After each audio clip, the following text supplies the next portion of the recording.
How to bring a water heater up to code. Code upgrade.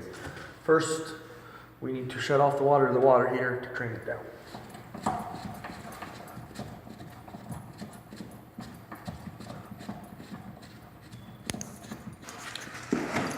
Second, we want to hook a hose up to the drain and drain down the water heater.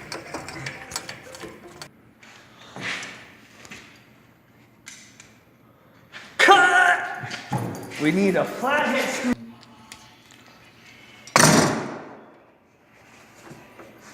What are you doing? We're gonna open the valve to release the water.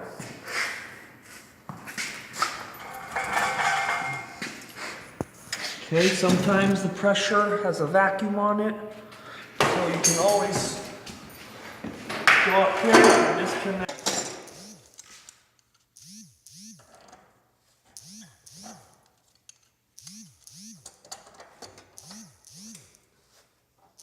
Oh, real quick, is that open? What's the trick? All right, a trick to start in case there's calcium in the valve and the water's not coming out, you can flush it to make sure that it's clear. It's not open. Maybe there's no water? Oh, there's water, brother. Take that hose off.